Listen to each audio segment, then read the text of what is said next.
Assalamualaikum warahmatullahi wabarakatuh. Jumpa lagi saudara sekalian, siswa-siswi Mankot Tamrin Timur kelas 12 IPS, baik IPS 1, 2, dan 3. Kita pada saat ini akan mempelajari tentang mahkum fih dan mahkum alaih. Masih bersama saya, Ali Permana Wiguna, Guru Fikih Kota Waringin Timur. Mari kita saudara-saudara kita awali terlebih dahulu dengan membaca basmalah. Bismillahirrahmanirrahim. Baik, mahkum fih. Kalau pertemuan sebelumnya kita telah mempelajari al-hakim dan al-hukmu, ya. Dan hukum-hukumnya ada hukum taklifi dan hukum wad'i. Ya, maka kita sekarang akan mempelajari tentang mahkum fih. Mahkum fih ialah perbuatan mukallaf yang berhubungan dengan hukum syar'i. Setiap hukum syar'i pasti berhubungan dengan salah satu perbuatan mukallaf, baik itu berupa tuntutan untuk mengerjakan, yaitu wajib dan sunnah, atau tidak mengerjakan, atau dilarang mengerjakan, yaitu haram dan makruh, maupun memilih mengerjakan atau tidak mengerjakan, mubah. Ini adalah termasuk hukum tak. Misalnya ada perintah Allah, ya ayyuhalladzina amanu aufu bil uqud. Hai orang-orang yang beriman, penuhilah akad-akad itu. Misalnya kita kemarin jelaskan tentang jual beli, maka jual belinya harus terpenuhi syarat dan rukunnya, ya. Syarat dan rukunnya harus terpenuhi. Nah, ini adalah perintah Al-Qur'an kepada kita orang-orang yang beriman, ya. Akad yang kita ucapkan itu penuh tanggung jawab. Ayat di atas berhubungan dengan perbuatan mukallaf, yaitu memenuhi janji. Misalnya akad tentang janji. Jadi kalau kita sudah berjanji, maka kita harus memenuhi janji. Hukumnya adalah wajib. Bisa juga akad-akad, termasuk juga akad jual beli, dipenuhi semua syarat dan rukun. Baik, kemudian dalam ayat berikutnya Al-Baqarah ayat 282, potongannya ini. A'udzubillahi minasyaitonirrajim. Ya ayyuhalladzina amanu idza tadayantum bidainin ila ajalin musamma faktubuh. Sammang faktubuh. Hai orang-orang yang beriman, apabila kamu bermuamalah tidak secara tunai, misalnya jual beli, dalam hal ini utang piutang, ya, pada waktu yang ditentukan, artinya muamalahnya saat ini, pembayarannya nanti akan datang, hendaklah kamu menuliskannya. Jadi hutang hendaklah dicatat. Maka ini perintah kepada kita. Kita disuruh. Ayat di atas berhubungan dengan perbuatan mukallaf, yaitu mencatat transaksi jual beli, sewa menyewa, yang dilakukan tidak secara tunai atau dengan cara hutang piutang. Mencatat hutang hukumnya adalah sunnah, sangat dianjurkan. Ya, apalagi ada saksinya, maka itu tidak akan menjadi masalah di kemudian. Mungkin saya dilewati itu ayat ini.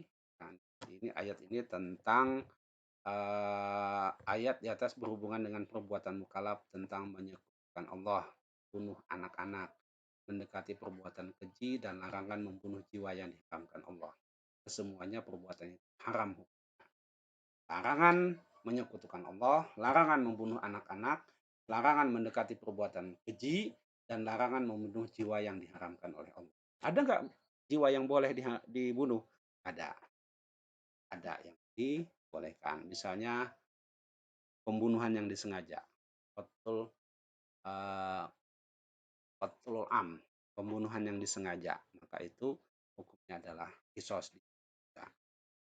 Misalnya zina muhson, maka dia dibunuh atau dirajam sampai mati. Itu diboleh. Ada lagi yang lain-lainnya. Kemudian kita lanjutkan, saudara sekalian. Ini juga ada perintah untuk menafkahkan harta di jalan Allah. Nah, ini Allah perintahkan supaya kita menafkahkan harta kita di jalan Allah. Dan yang dinafkahkan itu adalah harta yang baik-baik. A'udzubillahi minasyaitonirrajim. Ya ayyuhalladzina amanu anfiqu min thayyibati ma kasabtum wa mimma akhrajna lakum minal ardh.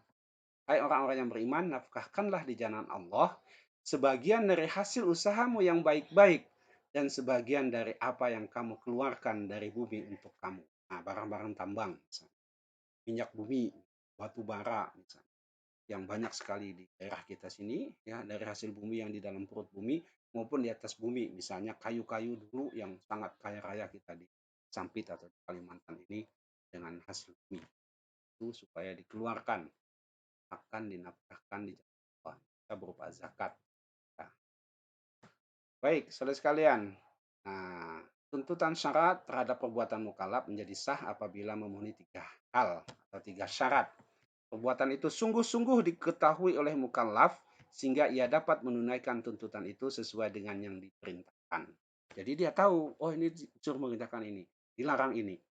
Harus diketahui bahwa tuntutan itu keluar dari yang mempunyai wewenang menuntut, yaitu Allah dan Rasulnya, bukan yang lain. Ya. Kemudian perbuatan-perbuatan yang dituntut itu adalah perbuatan yang mungkin dilakukan atau ada potensi bagi mukallaf untuk mengerjakan atau menolaknya.